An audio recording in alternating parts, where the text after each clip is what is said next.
Good morning, everyone. We, the Security Council signatories of shared commitments for the principles of women, peace, and security, Ecuador, France, Japan, Malta, Republic of Korea, Sierra Leone, Slovenia, Switzerland, the United Kingdom, the United States, and my own country, Guyana, reaffirm our strong commitment to advancing the rights and interests of women and girls in Afghanistan. Today, the Security Council will receive updates on the Secretary General's meeting in Doha, including unplanned consultations towards the appointment of a special envoy.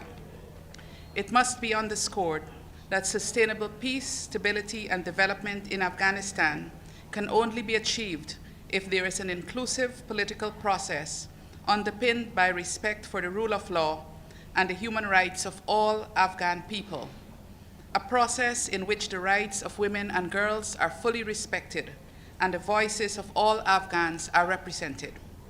In this regard, we welcome the participation of various Afghan stakeholders in the Doha meeting held on February 18th and 19th, including women, civil society representatives.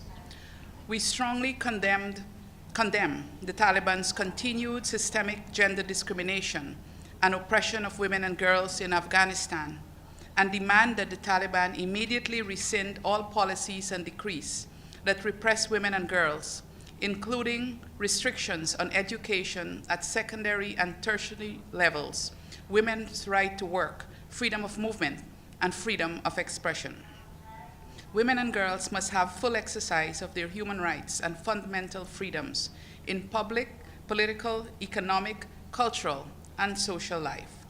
We reaffirm the indispensable role of women in the prevention and resolution of conflicts, in peace building and in humanitarian response, and emphasize that women's equal partnership in the development, economy, and political processes in Afghanistan is critical to progress. In today's meeting, we will again insist on Afghan women's equal, meaningful, and safe participation and leadership at all levels and stages of decision-making, including in all fora and mechanisms seeking to advance international engagement on Afghanistan. Afghanistan has committed to the Universal Declaration of Human Rights and is party to the Convention on the Elimination of All Forms of Discrimination Against Women, the Convention on the Rights of the Child, the International Covenant on Civil and Political Rights, the International Covenant on Economic, Social, and Cultural Rights, and other human rights conventions. Afghanistan's international obligations must be respected. There must be accountability for human rights abuses and crimes against women and girls.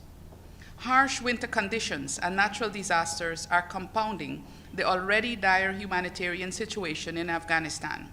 We call on the Taliban to ensure that women are part of the needs assessments, planning, and delivery of humanitarian aid, recognizing that their absence is having negative impacts on such aid reaching women, children, and older persons.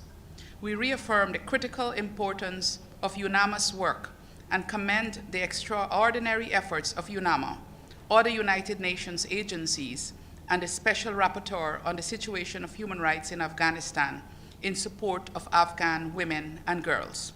We, the signatories of the WPS shared commitments, remain fully committed to improving the situation of women and girls in Afghanistan. I thank you. Is there any timeline on when a special envoy will be appointed? Has the Secretary General presented any candidates to the Security Council? Not at this time. I thank you.